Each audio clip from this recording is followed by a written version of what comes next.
Olá pessoal, tudo bem? Professor Rude aqui mais uma vez com vocês para te dar aquele moral no biologia, tá? Pessoal, nesse momento a gente começa uma nova playlist dentro do grupo dos craniados ou vertebrados. A gente vai falar dos tetrápodas. Na playlist anterior a gente falou dos peixes, primeiro dos ciclostomados, que são aqueles animais que lembram peixes, não têm mandíbula, conhecidos também, né, como peixes sem mandíbula. Depois nós vimos os peixes cartilaginosos, depois os peixes de estrutura óssea. Beleza? Tô dando uma checada aqui para ver se tô pegando o som. E aí, a gente viu lá todas as características pertinentes para os seus processos seletivos, o que você vai precisar para responder os exercícios, né, desenvolver bem a sua biologia durante as provas, tá? Bom, a partir desse momento a gente começa a falar dos tetrápodos. O que são os tetrápodos, pessoal? São craniados ou vertebrados que apresentam patas de locomoção, são apêndices locomotores pareados ou patinhas locomotoras. Em número de 4, tá? 2 na posição anterior, 2 na posição posterior. Isso se o animal for um quadrúpede. Ou 2 na posição inferior e 2 na posição superior se o animal for um bípede. Tudo bem? Como esse professor aqui que vos fala agora. Show? O primeiro táxon que a gente vai estudar dentro de tetrápoda é o táxon anfíbia ou o táxon dos anfíbios, tá? Tá aqui, esses animais maravilhosos. Aliás, você tá vendo uma bicharada aqui no meu quadro, daqui a pouco você vai entender por quê, tá? Nessa primeira aula de anfíbios, eu pretendo apresentar para vocês os anfíbios atuais, os anfíbios que existem, tá? Muito embora alguns aqui já estejam sob o risco, né, iminente de extinção, o que é uma coisa muito triste. Mas vamos lá. Quem são os anfíbios? Eu quero que vocês anotem aí, por favor, com carinho. Os anfíbios são tetrápodos, tetrápodes, que iniciaram o que, Rude? A ocupação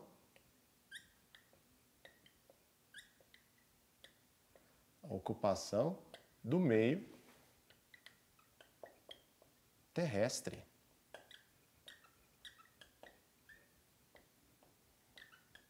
Pessoal, 80% ou mais dos exercícios que você fizer ou da leitura que você realizar sobre anfíbios vai falar sobre essa característica. Esses animais, eles têm uma ligação ainda com o meio aquático. São animais que têm uma parte da vida desenvolvida no ambiente terrestre e uma parte da vida desenvolvida no meio aquático. Aliás, observa aqui para você ver a palavra. Ó, anfi vem de duplo e bios vida. Então, uma vida dupla.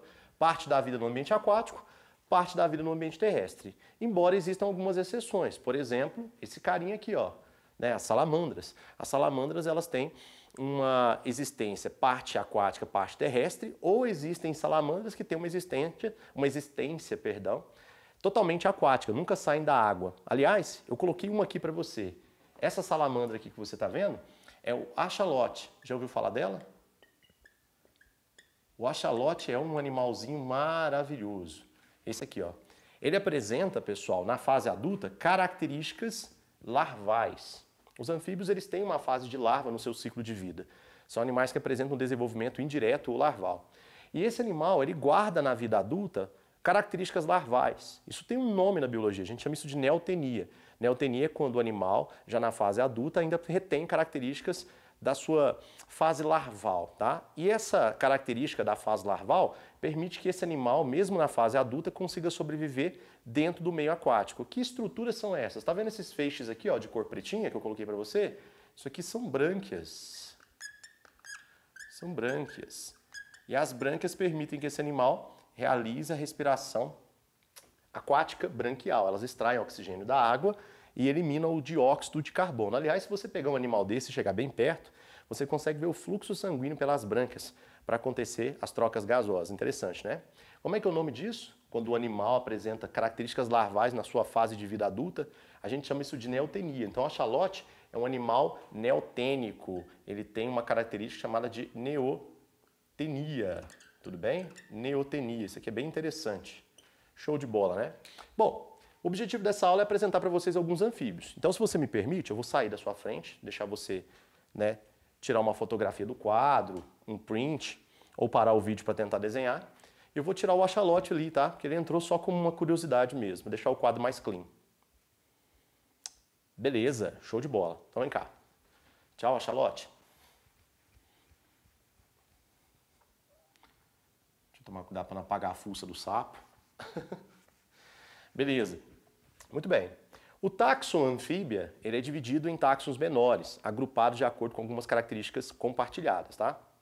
Atualmente existem 3 grupos dentro do taxon anfíbia. Esses grupos, eles são divididos em ápodos, perdão, desculpa, esse aqui não é ápodo não, esse aqui é urodela. Urodela, tá? Também chamado de caudata.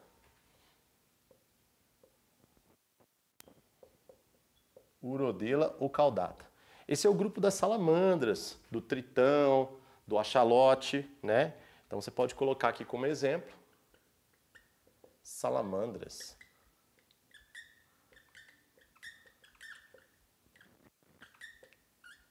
Né? O que esses animais têm de interessante? São tetrápodos básicos que apresentam cauda, tá? O corpo deles tem um corpo com formato de réptil, tá? É um corpo reptiliforme. A gente fala assim, corpo com formato de réptil ou reptiliforme. Parece até uma lagartixinha, né, quando você olha rápido, mas é uma salamandra. Bom, no Brasil você vai encontrar esses animais na floresta amazônica. Poucas espécies, tá? Esses animais eles são mais bem distribuídos no hemisfério norte, mas na região amazônica você encontra aí algumas espécies. Uma é bem interessante, que é conhecida como salamandra de fogo, porque ela apresenta na pele glândulas que liberam uma substância química tóxica que causa uma sensação de ardência quando entra em contato com a mucosa dos olhos, da boca ou algum ferimento da mão. Legal, né? Esses animais aqui, ó, são os mais comuns, né? Os anfíbios que você tem mais contato no seu dia a dia. Fazem parte aí da dinâmica popular, né? Inclusive, cidades mais interioranas, que têm uma preservação melhor do ambiente ao seu redor, né? São visitadas por esses animais aqui com frequência na época de chuva, ok? Esses bichos aqui, eles são conhecidos como anuros. Ou anura, né? Anura é o nome do grupo. E os anuros são, né, os representantes desse grupo. Anura significa anfíbio desprovido de cauda. Na fase adulta desses animais, a cauda não existe. Como assim, Rude? Na fase larval existe uma cauda, mas ela sofre regressão, né, até ela desaparecer na fase adulta.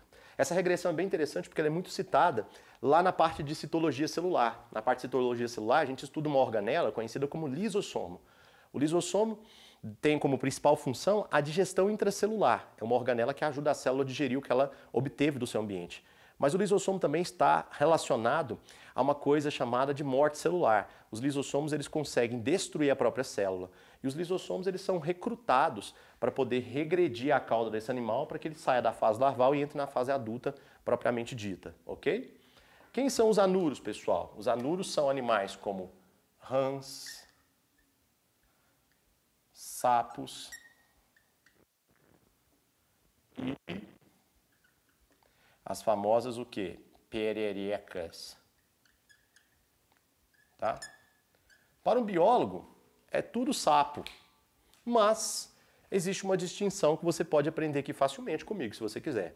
Bom, esse que está na sua frente aqui é um sapo, né? Os sapos, eles são mais comuns, né? Fazem mais parte do nosso cotidiano.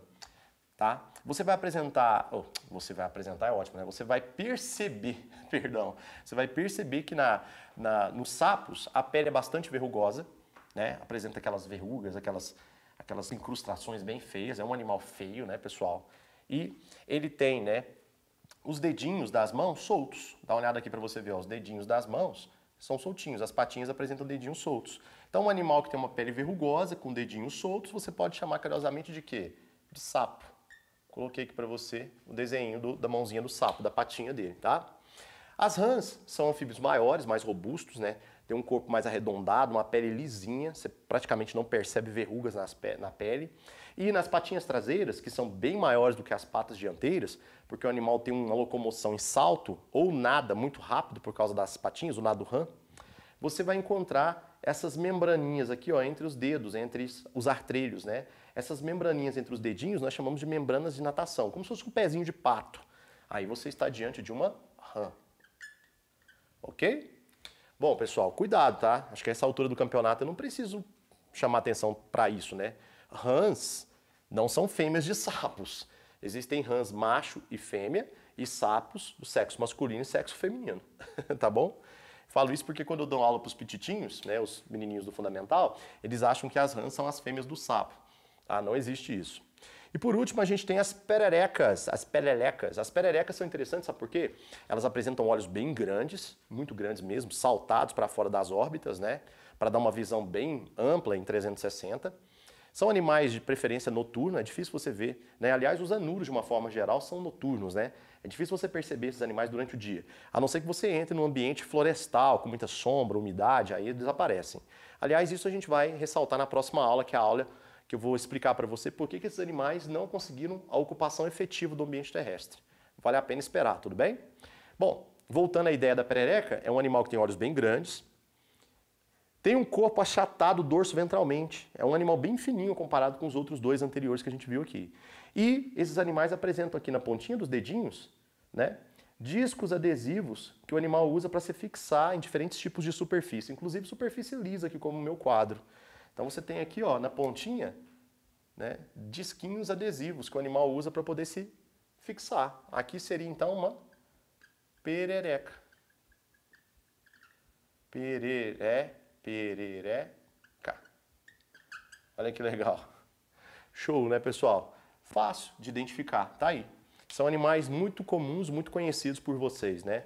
Os anuros, que fazem parte do grupo Anura. E por fim, esses anfíbios aqui, ó, que vão na contramão do que eu expliquei. Lembra que eu falei para vocês que os anfíbios são o primeiro grupo de vertebrados tetrápodos? Esses aqui não têm patinhas, são os ápodos, também conhecidos como gimnofionas. Então esse aqui é o táxon ou o grupo Apoda. Deixa eu apagar aqui que eu escrevi errado. Apoda.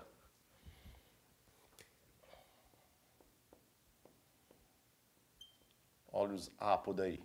Temos como exemplo de Apoda animais que são conhecidos como cobras cegas ou cecílias.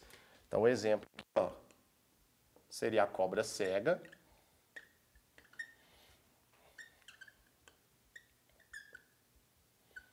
Ou cecília. Olha que chique, pessoal. É um animal que tem um corpo vermiforme, lembra muito uma minhoca. Em alguns lugares ele é conhecido como minhocossu, né? Esses animais têm um hábito de vida fossorial. Você já ouviu falar dessa palavra, fossorial? O animal fossorial, ele cava túneis, fossos, onde ele vive. Ele vive associado ao solo, se alimentando de pequenos insetos, vermes, né, outros animais minúsculos que fazem parte da biota do solo. É um animal bem interessante, você vai encontrar em ambiente, né, um solo bem úmido, tipo humus, aquele solo negro, bem encharcado, cheio de matéria nutritiva. É difícil ver esses bichos, né? Eles ficam o tempo todo enterrados, então é um tipo de anfíbio que você quase não tem contato. Mas, ao contrário do que o nome sugere, não são animais peçonhentos, tá? Aliás, os anfíbios, de uma forma geral, eles não são peçonhentos.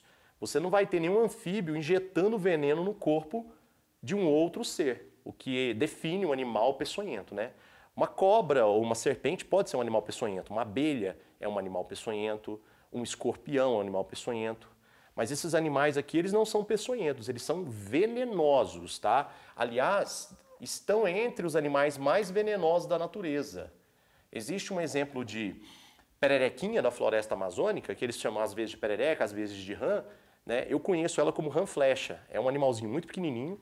Inclusive os índios de algumas tribos usam, né, o veneno da pele para envenenar dardos, flechas, para facilitar a caça, para abater animais de grande porte, como por exemplo antas, capivaras.